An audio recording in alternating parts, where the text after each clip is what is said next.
गणगौर माता की कथा के बिना गणगौर का व्रत अधूरा माना जाता है। तो हम गणगौर माता की कथा शुरू करते हैं। एक बार भगवान शंकर, माता पार्वती और नारद मुनि पृथ्वी पर भ्रमण के लिए निकले थे। चलते चलते वे चैत्र शुक्ल तृतीया के दिन एक गांव में पहुंचे। जब गांव के लोगों को पता चला कि साक्षात महादेव और आदि शक्ति पधारे हैं, तो पूरे गांव में प्रशंसा छा गई। सबसे पहले उस गांव की निर्धन परिवार की स्त्रियां थालियों में हल्दी, अक्षत, जल लेकर दौड़ती हुई आई। उनके पास न तो कीमती वस्त्र थे, न ही 56 भोग, लेकिन उनके मन में अपार श्रद्धा थी। उन्होंने पूरी भक्ति के साथ माता पार्वती और शिव जी का पूजन किया। माता पार्वती अपनी निस्वार्थ भक्ति से इतनी प्रसन्न हुई कि उन्होंने अपने हाथ का सुहाग रस उन सभी स्त्रियों पर छिड़क दिया। माता ने कहा, जाओ, तुम्हारा सुहाग अखंड रहेगा और तुम्हारे घर में हमेशा सुख शांति बनी रहेगी। आशीर्वाद पाकर वे स्त्रियां धन्य हो गई। कुछ समय बाद गांव की धनी और उच्च कुल की स्त्रियां 16 श्रृंगार करके सोने चांदी की थालियों में नाना प्रकार के पकवान और व्यंजन लेकर गाते बजाते हुए आई।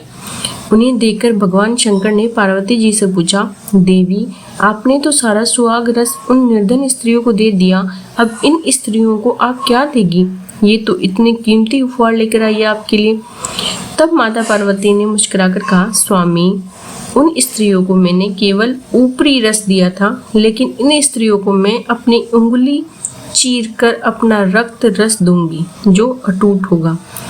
जैसे ही धनी स्त्रियां पूजन करने बैठी, माता पार्वती ने अपनी उंगली चीरकर उन पर रस के छींटे डाल दिए। जिस स्त्री पर जितने छींटे पड़े, उसे उतना ही सौभाग्य प्राप्त हुआ। माता ने उन्हें आशीर्वाद दिया कि वे जन्म जन्मांतर तक सुहागिन रहेगी।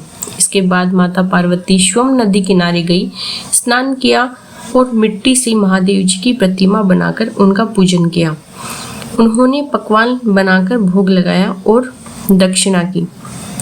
महादेव ने प्रकट होकर उन्हें वरदान दिया कि संसार की जो भी स्त्री इस दिन तुम्हारा और मेरा पूजन करेगी, उसका सुहाग अटल रहेगा और उसे मनोवांछित फल की प्राप्ति होगी। तभी से चैत्र शुक्ल तृतीया के दिन गणगौर माँ का व्रत किया जाता है। हे माता पार्वती और भगवान विष्णु, जैसा उन निर्धन और धनी स्त्रियों को सुहाग का वरदान दिया, वैसा सबको देना, कहते को, सुनते को और हुकारा बढ़ते को। अपना आशीर्वाद सारे परिवार को देना। जय माता गणगौर।